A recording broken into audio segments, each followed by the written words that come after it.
Hey, everybody. It's Seth Harris, a senior fellow at the Burns Center for Social Change. Welcome to the Power at Work blog, and thanks so much for checking out this blogcast. We've got a terrific one for you today. The birthplace of this blogcast was my experience at the U.S. Department of Labor. I had the opportunity to work there both under the Clinton administration and under the Obama administration. And I met some phenomenal people during my time at the Labor Department. I used to say when I was the deputy secretary that the mission of the Labor Department is the cause of my life. And I said that in part because I knew that a lot of the people who worked at the Labor Department felt very much the same way, that by working at the Labor Department, they were living their values. They were deeply committed to the issues. I also used to joke that the people who worked at the Labor Department didn't send out resumes to 6 or 8 federal agencies, and it just happened to be the case that the Labor Department got back to them first. We never got back to anybody first. But no, it was really that they applied to the Labor Department because they wanted to work on labor issues. Maybe they're committed to occupational safety and health. Maybe they're focused on labor standards, and so they wanted to enforce minimum wage laws or write regulations about family medical leave. Maybe they cared a lot about workers with disabilities, and so they wanted to do disability policy or work on workers' compensation, or they were very concerned about retirement security for working people, and so they focused on pension issues and other retirement issues. My experience was that that was the rule at the Labor Department. It was true among the career employees, folks we called career, the civil service employees, but I thought it was also true among the political appointees. Every political appointee I worked with, maybe there were some exceptions. There were a few people who just wanted to work in a government agency. They just wanted to work for President Obama, or President Biden, or they just, they thought it would look good on their resume. But that was thought the small minority. On the whole, these were people who really cared. They really, really cared. And the reason I'm giving you this big lead up is you're going to see evidence of that fact in today's blogcast. I'm going to introduce you to 3 dear friends of mine with whom I worked at the Labor Department during the Obama-Biden administration, who not only were living their values when they were working at the U.S. Department of Labor, but now have gone on to be state secretaries of labor. And doing a terrific job at it, doing an excellent job at it, because they really care about the issues and they care about the workers that they're serving. So you're going to meet Robert Asaro-Angelo. Rob is the Commissioner of Labor in New Jersey and really a national leader among state secretaries of labor, done some path-breaking work with my colleague Beth Novak from the Burns Center on UI modernization, on employment insurance modernization, but has done important work in a lot of other areas. They also were involved together on a Future of Work Commission in New Jersey, Governor's Future of Work Commission, on which I was fortunate to serve. So you're going to get to meet Rob. Rob has a long history in the labor movement. His family has a long history in the labor movement. Rob worked for the laborers, and he worked for AFSCME, and he worked for 1199 SEIU. But he's really hit his stride as the Commissioner of Labor in New Jersey. During the Obama administration, he was the Secretary's Northeast Regional Representative. So his job was to bring together stakeholders together with agencies in the department and help them not just to communicate, but to sort of strategize and figure out how they could improve workers' lives. He ran a lot of dialogues, but also did outreach to get stakeholders involved in the work of the department. Did a fantastic job. Our second Secretary of Labor today is Laura Fortman. Laura is a 2-time Commissioner of Labor in the great state of Maine. Laura worked with me in the Obama administration in the Labor Department. She was the Deputy Administrator of the Wage and Hour Division, the number 2 person in the Wage and Hour Division. That's the division that enforces minimum wage laws and child labor laws, overtime laws, family medical leave, prevailing wage. Laura was just terrific at that work, partly because she had previously run the Labor Department in Maine. And now she's back at it. And because of her long experience, she also has been a leader among state secretaries of labor, one of the people that others turn to for advice based on her experience. And our third Secretary of Labor today is Portia Wu, who is brand new as the Secretary of Labor of my adoptive state, Maryland, just appointed not long ago by new Governor Wes Moore. I think she's been in office for only a few weeks, but she's hit the ground running. She's right now standing up a paid family and medical leave system in her state. But it's funny to think of Portia as new because I feel like Portia's been around forever. I've known her forever. She worked on Capitol Hill for Senator Ted Kennedy on the Senate Health, Education, Labor, and Pensions Committee. Under President Obama, she was the Assistant Secretary for Employment and Training, working with Secretary Tom Perez.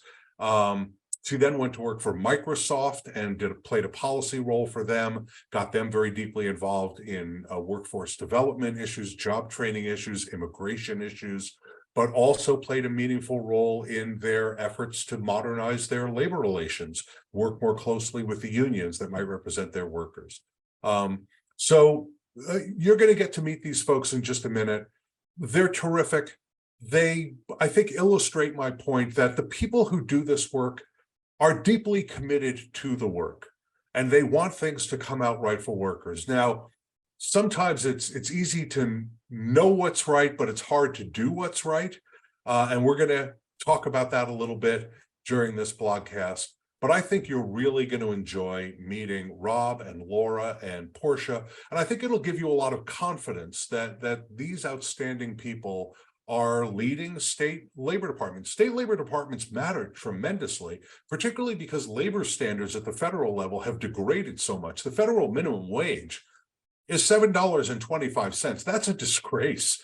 That is a disgrace. No person in America who's a full-time, full-year worker can live on $7.25 an hour. You just can't do it. It's not enough money. But in each of these three states, their state legislatures have set higher minimum wages because they know that you can't live in Maine or New Jersey or Maryland living on $7.25. And these people are responsible, these three secretaries of labor and their staffs are responsible for enforcing those higher minimum wages, in addition to running their unemployment insurance systems and their public workforce systems and in a couple of cases, their paid leave systems and a whole bunch of other things. We're going to talk about all of that. I think you're really going to enjoy it. Let me just say one word before I let you go, because I know you want to get to this blogcast. I built it up so much. It's going to be terrific, I promise. Please subscribe to the blog. Take the opportunity that you're here on the blog to subscribe. We can keep you updated about the important things that are going on the blog. We also will send you the weekly download, which is a collection of a couple of dozen terrific things that we found on the internet, articles and stories and studies and research and videos, whatever it is that we find that's about workers and unions and worker power. You can also connect with us on social media. Please do that on Twitter @PowerAtWork blog, on Instagram @PowerAtWork blog. We have a Power at Work page on LinkedIn, so just search on LinkedIn Power at Work and you will find us there. All right, that's enough introduction. Here are Rob and Laura and Portia, three outstanding secretaries of labor in their states. So I actually, Rob, when I saw Laura and Portia at an event in Virginia, I asked them if you all talk with one another. Like, is there a cabal of Democratic secretaries of labor plotting? I don't know what secretaries of labor plot, but so do you guys, I mean, obviously Laura and Portia were talking to each other at this cocktail reception, but do you all talk to each other very often? Are there other secretaries of labor that you do business with? If you answer that question, yes, absolutely. And while I'm a proud Democrat, I would say that the past 3 years has thrown us all into the same boat, that we've all been dealing with the same emergency over during COVID, especially early on unemployment, that quite frankly, I don't think I have a closer group of coworkers ever than I do of the 50 plus commissioners over the past few years. We talk quite often, but separately, certainly certain different side groups get together, informally about issues that we care deeply about, that we have common interest on, and certainly Portia and Laura are both part of that group. Yeah. And And so Laura, who's your favorite? Be honest. Who is your favorite other than yourself? Who's your favorite Secretary of Labor in the country? And not, you can't pick. everybody, they are all my favorites. Oh but my I goodness. do want to say, Oh, we're going to be this is the politically correct blogcast. This is what I brought you all on. I want some dirt. I want some gossip. Go ahead. I'm sorry. Go ahead. well, I do want to say though, I mean, Rob started talking about like during the early days of the pandemic and unemployment. And I told Rob this, but I actually had a quote from him posted on my wall because What was it? we Did were you say it? all in the trenches, and he had a rather pithy response to the legislators in his state that helped me kind of get through some very tough days. So I do think that we all work together. Seth, we're all in different states, but we're facing the same challenges. And hopefully we share, we hold each other up as we're going through challenging times. Yeah. So Portia, you've been in your job for about, by my count, about 9 minutes. So it may be that you haven't had a lot. You've been focusing on trying to build a staff, I know. So are you, in addition to Rob and Laura, are you in conversation with other Secretaries of Labor just to try and figure out how to do the job? Oh, for sure. As being one of the new kids on the block, one of the issues I'm constantly reaching out to people on is, how have you addressed these complex problems with unemployment insurance? Maryland has to stand up a paid family and medical leave system in about a year, which of course is not nearly enough time. So since there are a lot of states that have already, walked down this path before us, we have constantly been reaching out to them and asking for their advice. Been super helpful. Both Rob and Laura have been really generous in sharing their time and their staff's time. So it's really useful. It's still pretty hard, but at least you feel like you're not alone. Yeah. So all of you mentioned unemployment insurance and the fact that state labor departments, state UI agencies were sort of thrown into the deep end of the pool during the COVID-19 pandemic. A lot of people don't remember this already because so much has happened since then, but Congress not only created extended benefits and EUC, emergency unemployment compensation, which is typical when you have economic downturns, but they created PUA, right? Which is, I can't even remember what PUA stands for. One of you is going to have to tell me what it stands for because it's been such a long time. So state unemployment insurance agencies were swamped with work. And Laura, you lived through this. Rob, you also lived through it. And Portia, you lived through it, but from the outside, Laura, let me start with you. What is UI the biggest challenge in your state labor department, and what are the things that you're fighting over now? What are the challenges you're trying to overcome now? Not anymore, Seth. I mean, people have a very short-term memory, and it was pandemic unemployment assistance. Thank God. Thank you. Thank you. Just saying. Talk about short-term memory. It's 2 years ago, and I can't remember what PUA stands for. Yeah, you talked about a couple of things. I mean, we were looking at it from both just the sheer volume of claims. Some states had antiquated technology that they were dealing with. We were all understaffed going into this. So you had staffing problems, you had technology problems, but layered on top of that was really the policy issues. I mean, it was whether or not states were paying enough money, but also covering the right people. And so when you say short-term memory, Congress had to create programs out of whole cloth because the existing unemployment insurance program does not cover the people that they wanted covered. But nobody is talking about that anymore. We've all kind of moved on. We're dealing with, how do you recover fraudulent payments? How do you upgrade technology? How do you make sure that the people who were eligible are actually receiving benefits? But we have not addressed that fundamental issue of this incredibly important economic stabilizer does not cover all of the people it needs to cover. Right. I think the last number I saw is that only about a third of workers are covered by unemployment insurance when they lose their jobs through no fault of their own. And Rob, I know you have a substantial unemployment insurance modernization project underway. Our friend Beth Novak, who runs the Burns Center, the parent organization of the Power at Work blog, has been working really closely with you in her capacity as the Chief Innovation Officer in New Jersey. Tell us a little bit about, first of all, any reactions to what Laura just said about UI, but also what are you trying to accomplish with UI modernization? That's a lot, Seth, and I could talk about UI modernization for about 4 hours. But real quick, So Laura, make it more like 4 minutes, maybe 4. Laura hit 5. on I think the most important part, because folks think that there was a UI problem during COVID because of old computers and old systems and antiquated technology, and that certainly was part of the problem. But by far the bigger problem, like you mentioned, Laura, is the policy. And while yes, we are going on a modernization journey in New Jersey that I'm very proud of, I'm very happy to be spreading the gospel across the country about how to do things differently than what we got in the mess in the first place. But quite frankly, until there's reform at the federal level to make UI simpler for the workers, UI was passed in 1934. Not much has changed about it. And a lot of protections that are important. I don't want to sugar protections, but it's just not made for the modern workforce is the main problem. And everyone likes to say, oh, it's a federal program, but states administer it how they want. That's just not true.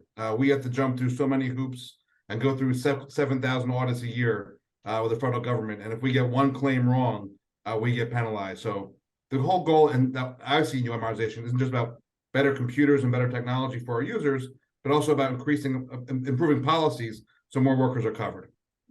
Yeah, there was actually I think it was your governor, I think it was Governor Murphy, who talked about the agedness of your technology systems. I think he said that your systems are programmed in COBOL. I'm not sure he got that right, but that is true. That is absolutely correct. Yeah, and that's, you're not the only state, but it's funny that I love, Rob, that you're sort of pointing the finger at the feds now that you're on the other side of the table. The person who used to oversee the agency that administers the federal UI program, is sitting right here with us. So Portia, I'm curious both about what UI looked like when you ran the Employment and Training Administration at the Labor Department, and how it looks from your seat now in Maryland.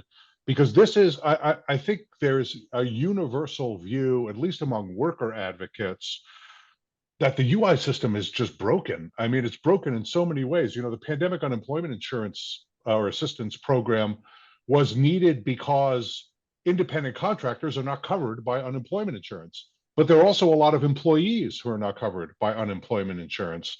And the calculation of benefits and whether eligibility issues and the litigation process that you go through. Tell us, in a few sentences, how to fix the UI system. That's what I'm asking you. Well, I actually sat in a third seat, which is in between those two jobs. Seth, I was at Microsoft, where we got calls from the governor of New Jersey saying, help us, why doesn't our UI system work? So, I think you can't separate, though, the functionality and the tech issues from the policy questions. And this is why. Because if the system doesn't work, if employees, workers who are out of work feel like they're not getting paid, and employers feel as though they're subject to sort of rapid increases in taxes or not having their workers who get laid off, have any assurance, then you're fundamentally undermining the safety net that UI is supposed to provide. And so, yes, I could name 50 things that I would say from a policy perspective are important to revise about the system. But frankly, when you have a system like ours in Maryland, which is still facing a lot of challenges in achieving basic functionality and customer service, then, it's sort of, rearranging deck chairs on the Titanic. I hate to be so dramatic, but thinking about that, just you need to have, underlying systems. And also, to the point of modernization, as we rethink how we pay UI claimants, that has to keep up with the modern changes to the workforce system and how people do work. And we are desperately overdue, I think, for a reset there. And is it your view also that it has to come at the federal level? Does Congress have to do it? Is there something that the U.S. Department of Labor can do? Or is it going to be is it a resources problem? Tell me where you think the solution lies. Well, there's a third prong, which is I think the IT complications have shown us that the concerns about massive attacks, frankly, on the system of fraudulent actors trying to steal money, which is paid in by valid claimants and employers, fake employers, fake employees, and the volume at which these attacks can come in the cyber ecosystem is, it's way beyond our capacity as individual states to manage. And sadly, I feel as though the federal funding and resources have not kept up with where we need to be. We were hoping to get more of an infusion with some of the remaining ARPA dollars with the recent debt ceiling deal. Some of that's going to be clawed back. So I think it puts the states in a very uncertain place. And for all this, these are long-term investments. This is not a change you can make in 2 years or 4 years. It's a 10 or 15-year horizon. And to have that kind of steady support from the federal government, as well as a more logical framework for responding to crises. That's always been the criticism of federal UI is, Congress grafts all these things on at the last minute, and it doesn't take into account how the systems are administered or how benefits are paid. And that makes it really hard to do a good job at it. So I think it's probably both federal and state reform. Yeah. So I want to expand the conversation beyond UI. So, because I think a lot of folks are not all that familiar with their state labor departments, except when they have to interact with one of the services you provide. And they may not be familiar with everything that you all do. I'm not familiar with everything that your agencies do. So certainly UI, as we've been talking about, workers' compensation. Each of you, as I understand it, enforces at least some labor standards in your state minimum wage. I think you're all state plan states, so you all have your own safety and health enforcement organizations. Let me start with you, Laura. What did I leave off the list? It seems like there's a bunch of stuff that I didn't mention that you're also responsible for. So first of all, I don't have workers' comp. It's a freestanding agency. Oh, interesting. But I do have vocational rehabilitation services. Not everybody has that. Labor market information is in my shop, as well as employment services is a freestanding separate group. So we went from having high unemployment to very low unemployment. And now all of the focus is on workforce development and where are those workers and what do we do? But pretty much most everything that touches on work, we touch it in some way or another. And what's the function that I'm not asking you to call out your staff here and tell me who's doing the worst job, but what's the function that keeps you up at night? What's the one that you're really worried about most? I think it's all of them, Seth. It's like, where is it that we're getting the most heat at any moment in time? They're all incredibly important. I think right now I'm seeing opportunity around our Bureau of Vocational Rehabilitation Services because everybody is looking for workers. So for the first time since I've been doing this work, which is a very long time now, employers are actually very open to working with us to help place people with disabilities. And we're seeing the unemployment rate for people with disabilities going down, That's which great. is nice. So that's kind of a happy thing. I think the place that, my heart, I worked at Wage and Hour, my heart is always with labor standards. And, Portia mentioned today's workforce. State agencies are trying to enforce multiple employment protections for workers with very limited staff. And that is the only function in my department that I do not receive any federal funds for. No state agency receives any federal funds to handle labor standards enforcement. And there is a huge need. And there's also all of this federal money that's coming into the state. And I know Rob and Portia will jump in on all of the IRA, the BIL, the expectations and the resources in there are wonderful. And yet there are no corresponding funding streams for state agencies. So. Yeah, so I know you know this from your experience in the federal labor department. The federal government doesn't have enough resources to do its job on labor Right. standards enforcement. Your old agency, the Wage and Hour Yeah. Division, is grossly underfunded and understaffed. OSHA, MSHA, the Employee Benefits Security Administration, there's just a chronic underfunding, worse in years when uh, a particular party runs the Congress, and better in years when the other party runs the Congress. But even in the best years, there's not enough money to go around. There's not enough investigators to catch all the folks who are violating all of these laws. But Rob, let me come to you with the same question. What other functions are you engaged in New Jersey besides those that I listed? And what's the one that sort of keeps you up at night? What's the one that you worry about the most? I'm very similar to Laura's feedback. We have workforce development as our biggest pot of funding, DVRS, vocational rehab, Office of Research Information. We have an Office of Apprenticeship. But all of those things that you said, what besides UI, what UI has taught, COVID has taught me, is that everything that we do affects UI, because we want workers to not have to go on UI ever. We want them to, and when they do, to have an easier time of it. Unemployment insurance is about letting a worker be who they want to be and to have success and prosper, to give them that cushion between jobs if necessary, so they can find a new one. During COVID, we saw very clearly that folks who had stable employment with one or two employers, who paid rightly into the trust fund, who submitted their wage records, always had the easiest time receiving benefits. So I see everything else that we do at the Department of Labor is about keeping people out of precarious work situations, whether it be worker safety, whether it be about not having a career path, whether it be about wage theft or not being properly classified. All that goes together. So certainly UI kept me up at night for a very long time, but I'm very confident in the path that we're on now. I would say it's not a program area, but just more the issue that I talked about often when I was at USDOL is who's not hearing our message, who doesn't know about the rights they have that we enforce, who doesn't know about the services that we have for them, the benefits we provide.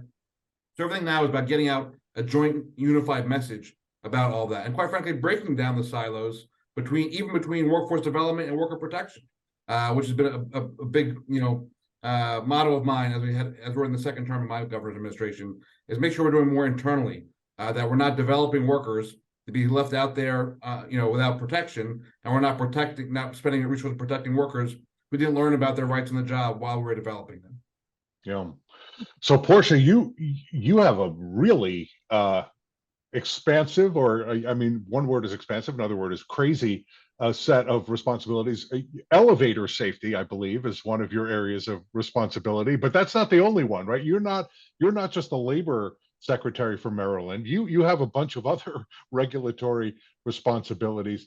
How do you balance what is first of all, help everybody to understand what the breadth of your portfolio is, and then how do you balance all of these responsibilities? Or are there just some you say, elevators, somebody will take care of that. The people who ride the elevators, they'll watch out and make sure it'll be safe. How do you do it? Well, thanks, Seth. And our department actually until recently was called Labor Licensing and Regulation, and that's probably a more fitting title. Some people describe it as sort of like the hall closet of state agencies where everything gets thrown in. But I like to say, as Harry Potter has shown, great things come from closets in the front hallway.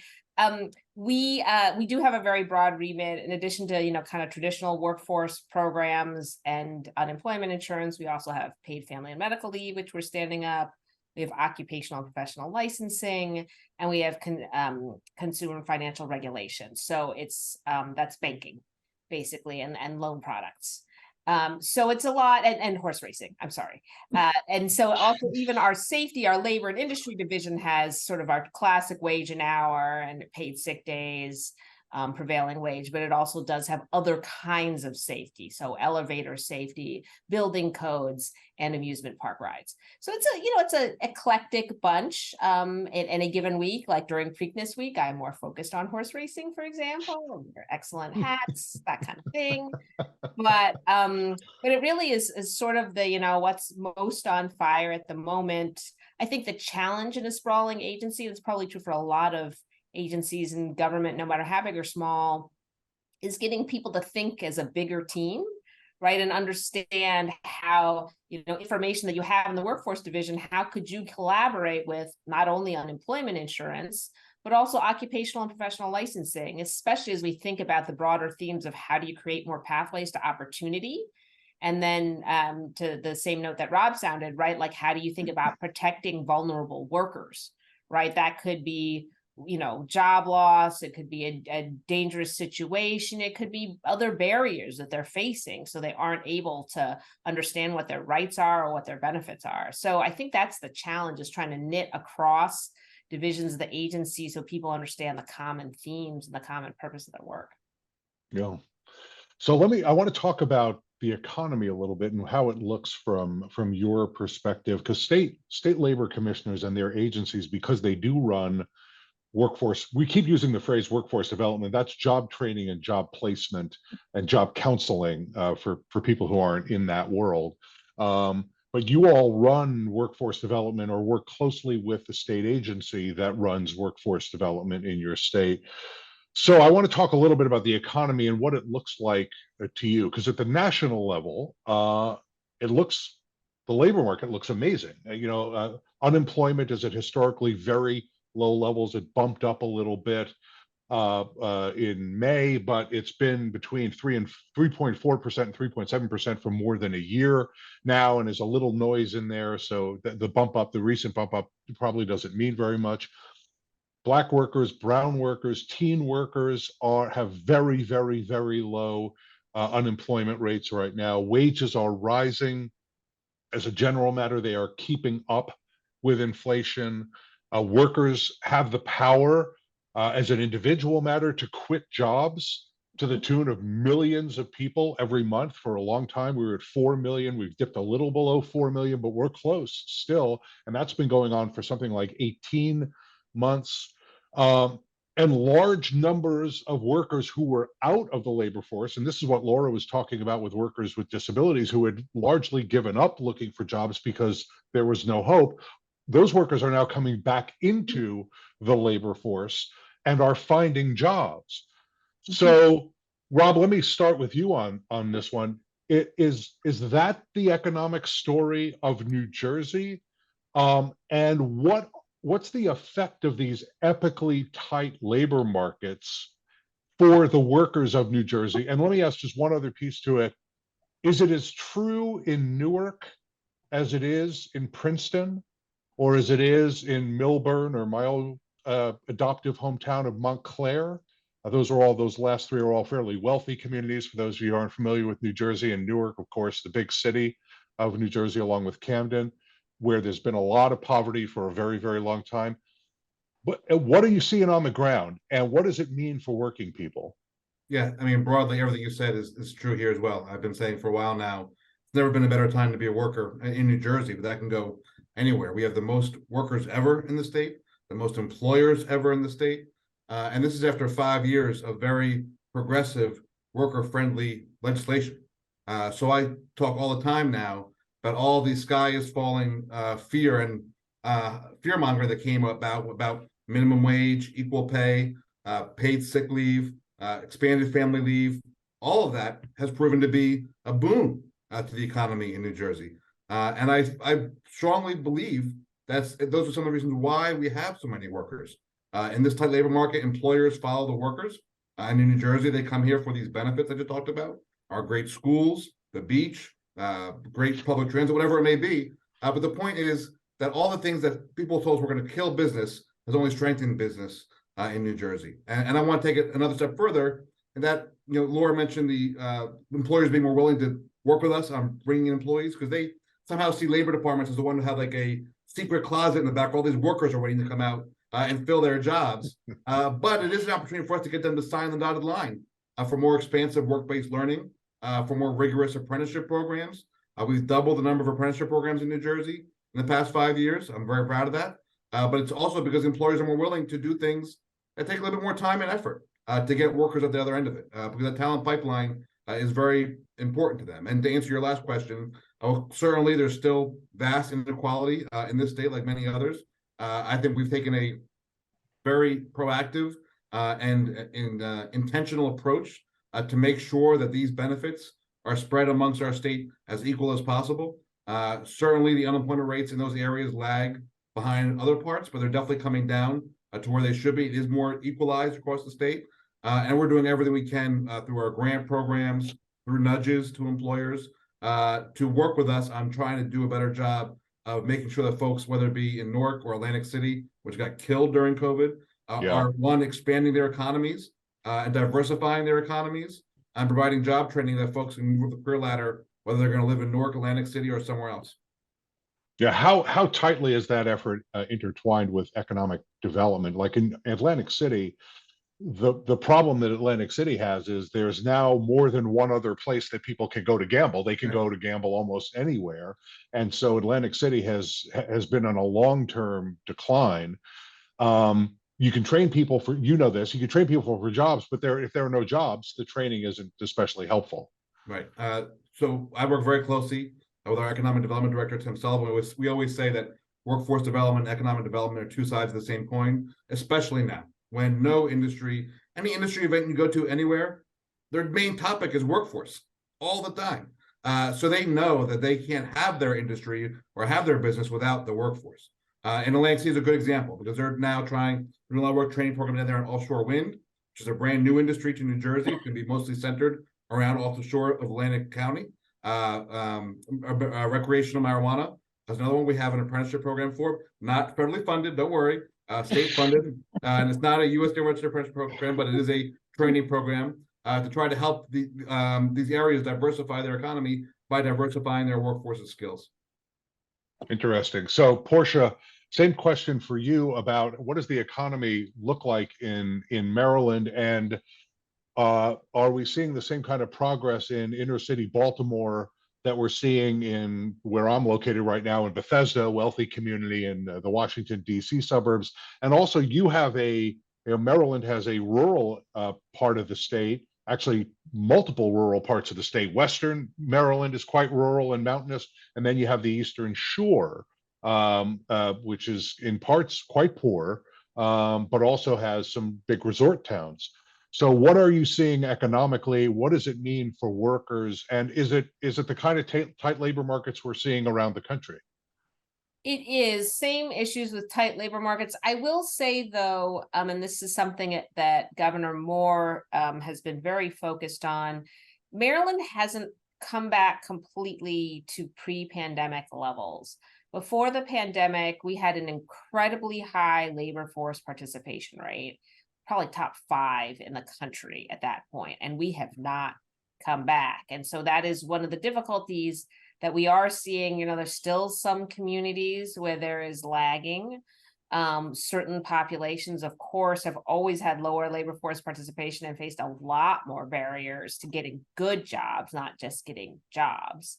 And so we're still seeing a lot of that. It has been interesting, this past session, Maryland accelerated its raising the minimum wage to $15 an hour, but we were not able to secure indexing. That was a key initiative of the governor's. We'll certainly be going back at that, but we hear that nervousness and concern among businesses. Maryland's economy is also dominated by small and medium-sized businesses. We don't have that much like large corporate presence. Some of our largest employers are actually federal agencies. So it is kind of an interesting mix. And it does mean you sometimes feel, tensions, and you hear about concerns for, smaller mom and pop concerns out on the Eastern Shore, for example. I'd say broadband and infrastructure are also a key part of that debate in terms of economic development, because we do have places. We actually had a cabinet meeting on the Eastern Shore last week, and I couldn't figure out how to get back because I started driving back and I didn't have enough bandwidth on my phone to pick up a map. So I was sort of driving around calling people, asking them to walk me through the directions to leave. And I thought, well, that's easy. It's one thing if I just have to make a call, but what if I do my homework? What if I do my job? What if I was trying to file for unemployment insurance online? So, there are a lot of challenges, and I think that's why the economic development has to go hand in hand with meeting the labor force needs. Yeah. So Laura, the story is fairly similar for you, although your biggest city is not all that big, Portland. And you have some 65,000 people, Seth. how many thousand? 5,000? I'm sorry. 65. Come on. 65,000. That's okay. You know, I lived in Portland for one of the great years of my life. I clerked at the district court up in Portland, and it was fantastic. It's a beautiful state. But so you have Portland, which is sort of the outer reaches of Are you going to say Massachusetts? No, nothing to do with Massachusetts, of course. And then you have several very small cities, Bangor and Augusta and some others. And then you have the largest county east of the Mississippi. I think I've got that right, Aroostook County, which is where our blueberries and some of our potatoes come from. So it's a much more rural state than either Maryland or New Jersey, although they both have some rural areas. Does it feel that way to you? The way that I described the economy, does it feel like tight labor markets? Does it feel like very low unemployment? Go ahead. Yes, our unemployment rate is 2.4%, Seth. Wow. just saying. So, and I would say that Lewiston and Bangor are growing dramatically. Maine was also one of the few states that saw significant in-migration. We are the oldest state in the country, but we also saw our, I think our average age is like 47.8, and it dropped to 47.7 after the pandemic because we had young people moving in. We had one of the highest rates of immigration that we've seen as a state in a long time. We had 21,000 people moving in 2020 and 14,000 in 2021. So not big numbers compared to Maryland and New Jersey, but for us, significant. And we are seeing economic development all over. One of the things that has happened, that in migration also ramped up housing costs. So just like every place else in the country, we're seeing, lots of a tight labor market. We're also seeing a dramatic demand for housing, childcare, transportation. And in a rural state, the transportation issue is significant. Some of our more rural counties like Washington County and Aroostook, although we saw a lot of people moving to Aroostook County too, that we do have higher unemployment there, but it's still incredibly low. And we are seeing that people want to move to Maine because of the incredible quality of life, and housing is becoming a barrier. Some of our largest employers have recruited people to the state, and some folks have not been able to stay because they could not find appropriate housing. So. That's fascinating. So you're losing workers because of lack of housing. That's a barrier that isn't talked about very often. You hear about it in cities like San Francisco, and in very, very, very high velocity, high wage areas. But that's the first time I've heard about Maine. That's very, very interesting. So I want to talk with you about your relationships with organized labor in your states. We talk a lot about unions on the blog. And even though your agencies don't have direct authority over labor unions or labor relations in your states, I know all of you are in one way or another connected to the labor movement. Portia, I want to start with you because you have very long-standing relationships with the labor movement, particularly on policy issues from your service on Capitol Hill and in the White House and in the Labor Department and in other aspects of your life. So how does your relationship with organized labor work, and what kinds of things are you engaging with the labor movement on? Sure. I'd say, first of all, one of my priorities coming in with a new administration is to reset that broader engagement with the public and other stakeholders. And that's relevant for not only organized labor, but just generally. I mean, part of it was pandemic sort of shut everything down. Part of it also is, I think, that the last administration, or Republican administration, had a different orientation, and that goes for legislative engagement as well as stakeholder engagement. I'm sort of, turning it around and going 180 degrees the other way. So it's very important to me that We engage with stakeholders really regularly. The great thing about tools like Teams and Zoom is they make that a lot easier, especially for people in rural counties and rural areas. We are pushing really hard to talk with organized labor. I think traditionally there have been some areas like the building trades where they'd say, well, we're coming to you for wage theft and wage enforcement or OSHA or prevailing wage, but on job training, we're kind of doing our own thing. We run our own programs. We don't need your help. I think that's really changed, and that's to the credit of a lot of the hardworking staff here at Maryland, is really trying to engage across a host of areas. That includes licensing, it includes safety, it includes wage protections, as well as job training. And again, as I think Laura said, it's partly because of the tight market where people are being brought to the table who before thought, well, we'll just go it on our own. Now they are saying, look, we can't find, young people to go into our apprenticeship programs. So how do we do that? I do think also Maryland has, we have this thing called the Blueprint, which is requiring us to rethink K through 12 education and provide apprenticeships and career counseling and career opportunities to high schoolers. So an important part is bringing the organized labor movement and other training providers and other labor organizations into that conversation. So they're aware of all the young people and the pathways they're going to be taking, and they're part of that, decision about how do we structure opportunities for more people across our state. That's fascinating. And I got to say, although the last governor of Maryland was certainly not in the mold of the sort of extreme union busting right in America, it must be a relief for the labor movement of Maryland to have you sitting in the labor secretary chair and to have Governor Moore sitting there, because there's the opportunity for partnership.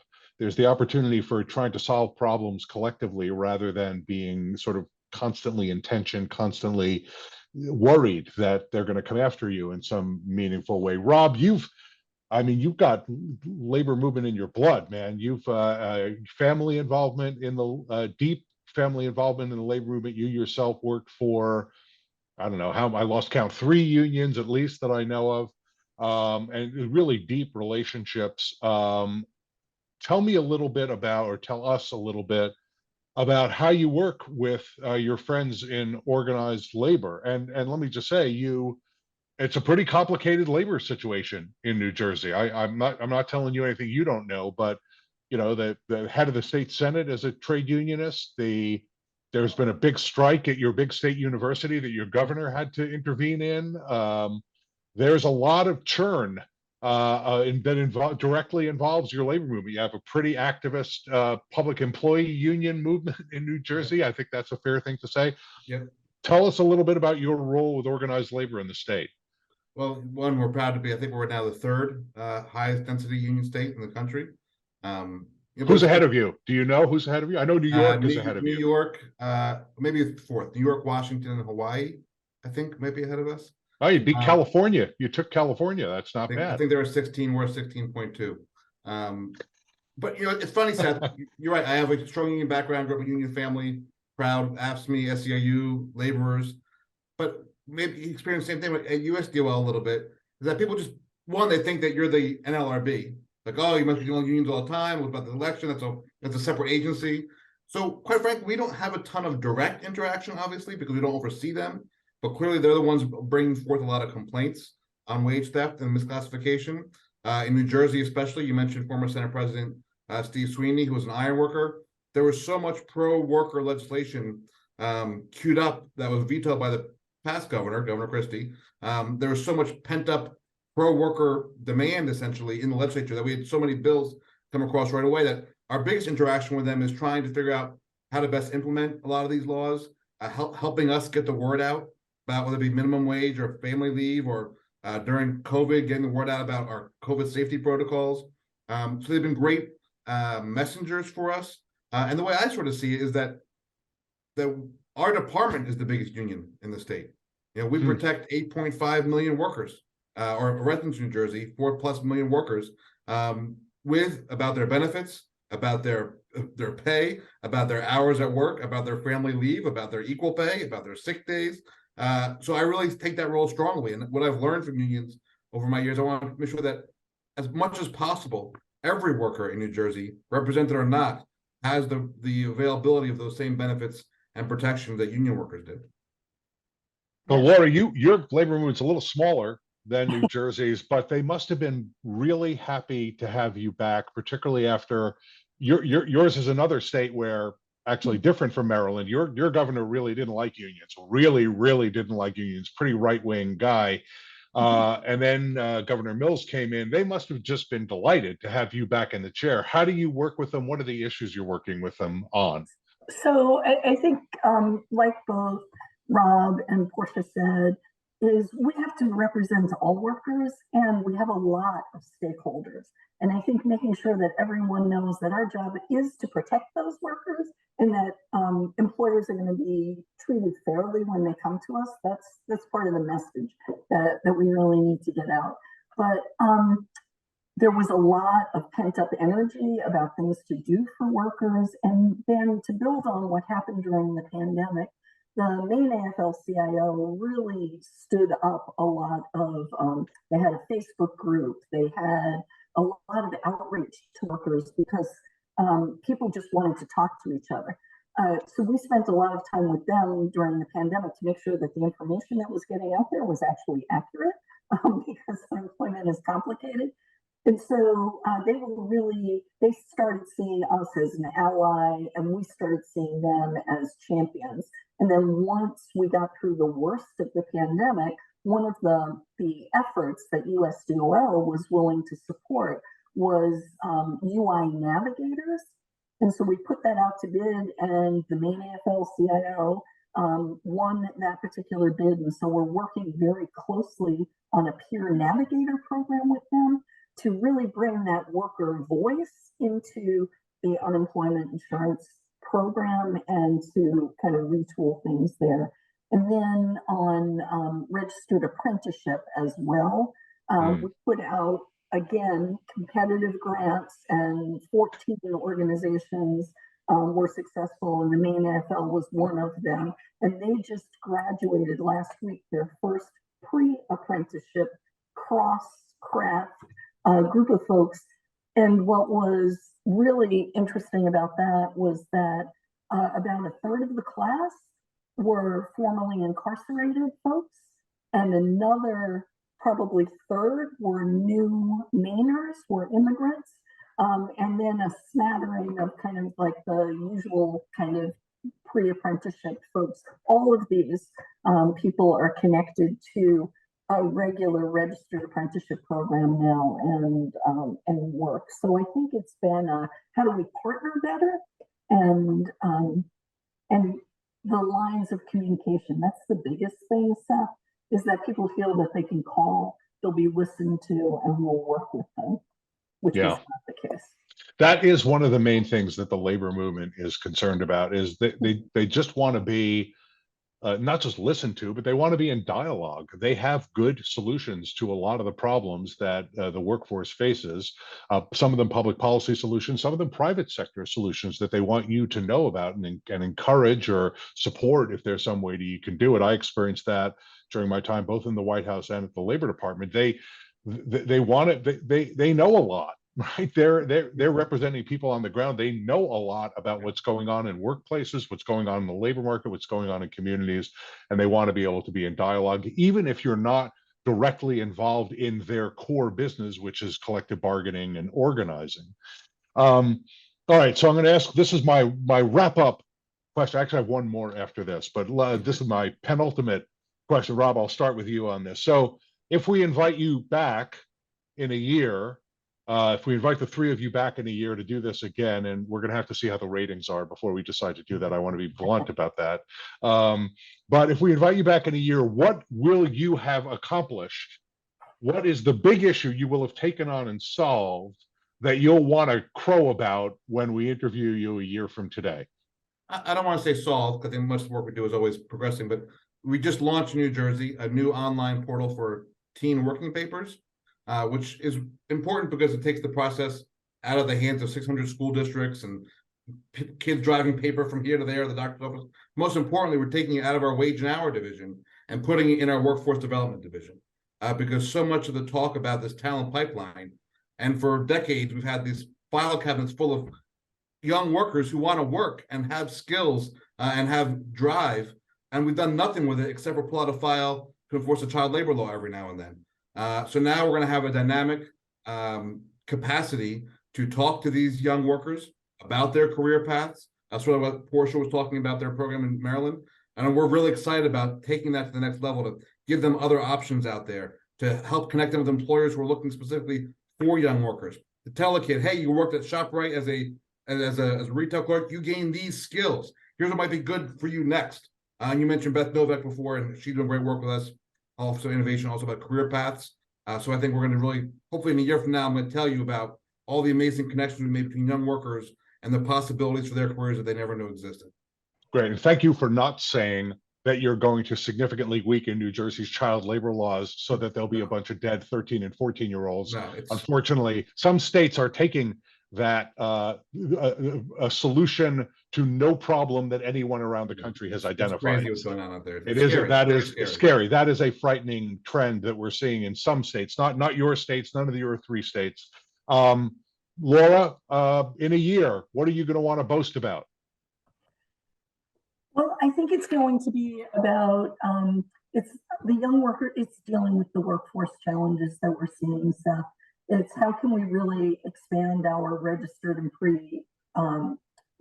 apprenticeship and pre-apprenticeship programs and expand that to a group of people, like I said, formerly incarcerated, young workers, new Mainers, making sure that people feel welcome in the workforce and that there's a clear path to good paying, family sustaining wages for everyone in our state. That's great. Portia, what are you going to transform in Maryland in your next year? Well, first of all, I hope in a year's time that we will have our regulations out and done for the family and medical leave insurance program, because we're going to start collecting contributions / taxes next fall. So we better be up and running. Hopefully I have an IT system in place to collect them too. But I'd say beyond that, it's also this, I mentioned this ambitious goal we have. We're supposed to connect, I think we're supposed to in the next 5 years have, 45% of Maryland high schoolers getting some kind of career and technical education and recognized industry credential. So we're not there now, or at a much, single digits. But hopefully by this time next year, we'll be much closer to 10% at least. And those, we're supposed to provide them career counseling as well. So it's super exciting to see this potential for more workforce integration into high schools across the state. So I'm hoping we've made some really big strides by this time next year. I think it's absolutely fascinating that all 3 of you mentioned employment for young people as a priority for you over the course of the coming year. That is a conversation that is made possible by the state of our economy, by the tight labor markets that we're seeing. I actually talked about this on the blog Friday when the Bureau of Labor Statistics issued its employment situation report, the Jobs, Unemployment, and Wages report. And one of my colleagues, Alicia Modestino, is an expert in summer jobs for youth and also youth employment generally. And we were all commenting on how important this time is so that young people actually are getting the opportunity to get into the labor market. Getting into the labor market early and succeeding early in your career has lifelong consequences, positive consequences for these young people. There's a big difference between graduating into an economy with tight labor markets and graduating into an economy where there's a recession. Recessions scar for the rest of your career. It affects your wages. It affects your employability. So I'm so glad you all are focusing on that very important issue, and the economic context is making it possible for you to focus on that issue. All right, my closing question. I'll start with you on this, Portia. So I want to know if you continued the tradition that I had in my family, and that is once I became a deputy secretary of labor, I made my family call me Mr. Secretary and stand up when I came in the room. Do you do the same? Do all 3 of you do the same thing? Rob, I know you do that. Portia, do everybody have to call you Madam Secretary and applaud when you come in to make dinner? Or I now understand, because when I worked for Secretary Perez at the federal level, he'd always say, call me Tom, call me Tom. And I refused to do it. I absolutely refused to do it. And I'm doing the same thing here in the office. No, just call me Portia. Look, people say secretary, I'm not sure who they're talking to. Plus my last name's so short, Wu, like if you add secretary to it, it makes it really long. Oh, I God. can't get people to call me Portia. I'm gonna start forgetting my own name. I don't know what I'm gonna do. I'm betting you're not gonna forget your name. I really, actually, that was one of the big Secretary Walsh, or I should say Marty, hated that, because I always called him Secretary Walsh, because these positions really deserve some respect, and it's the position that you're respecting. But he really strongly preferred to be called Marty. So I don't know, Rob. Rob, what do? You go by Rob, or you go by Mr. Secretary? I think it's an important thing to talk about, honestly, because it's a weird thing. We're all humble people. We come from the working class. We don't want these titles. But I think when you get here, you realize that the title is important. That I, Rob Asaro-Angelo, I'm not that important. But the commissioner of the Department of Labor is important. And I think you need to figure out a balance between that. Obviously, no, my family calls me dad. But I do think that is a thing at work. And you see the career staff, they want to call you commissioner no matter what. And then Right. you feel awkward. You're seeing your friend somewhere in a work situation, and they start joking around with you, and they realize everyone else is calling you commissioner. It's this weird thing. But I think it's more about you said, it's respect for the department and for the important work our departments do. Absolutely. Laura, what about you? What's the I culture agree. of the Maine? Because Maine is as informal a state as there is in the union. It's really funny, Seth. I think, well, this is the second time I've had this job. Right. So I think the first time it felt a little awkward being commissioner, but the head of our Bureau of Unemployment Compensation, her name is Laura as well. So it's almost like you have to call me commissioner, because if you say Laura, there are too many Lauras to answer. So there's like that piece of it. But I also agree with Rob. It depends on the circumstance. I mean, in the office, of course, it should be Laura. But if you're doing a presentation somewhere, the staff feel better if their commissioner it's like a sign of respect. Yeah. The agency gets respect. You don't want the agency kind of dismissed as not important or less than somehow. So And as a former staffer of Seth's, you were acting secretary, not just deputy secretary. Don't forget that. Yeah, although I sort of mumbled the acting part. There we go. Oh, secretary, and nobody knew the difference. Nobody knew the difference. So I want to thank you all. Can I just say, I don't get the chance to say this to you, and I wouldn't in a casual conversation. I would never say it, but in this setting, I get to say it. I'm so proud of all three of you and the remarkable public service that you're providing. I'm so reassured to have you all helming this departments of labor in your states, and I mean that sincerely. It makes a huge difference who's the people who are in these jobs, and I can't imagine three better people to be in these jobs. I got to celebrate Portia's appointment recently, and Rob, I got to celebrate with you in the beginning. I'm not allowed back in Maine for a whole bunch of reasons, but and also I'm proud to call you all my friends, and now America gets to know why that's true. And so I really appreciate your being here. Thanks for taking the time. Thanks to the workers of your state for lending you, and your governors for lending you to us for an hour. And really appreciate it. Good seeing all of you. Thank you, Seth. Thank you, For Seth. having us, Seth. Take care, everybody. You all soon. Yep. Bye. Wasn't that as terrific as I said it was going to be? I mean, very entertaining, smart people, really committed to the cause. Thanks for hanging around. Hey, don't forget, subscribe to the blog right here on the blog. Connect with us on social media at Power at Work Blog on Twitter, at Power at Work Blog on Instagram, the Power at Work page, follow it on LinkedIn. If you subscribe, we will communicate with you. We'll keep you updated, but our social media accounts will also keep you updated.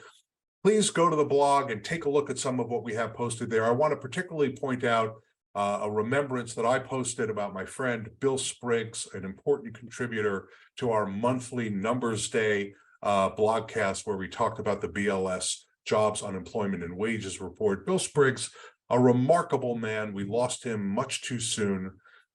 Please read the remembrance that I've posted on the Power at Work blog.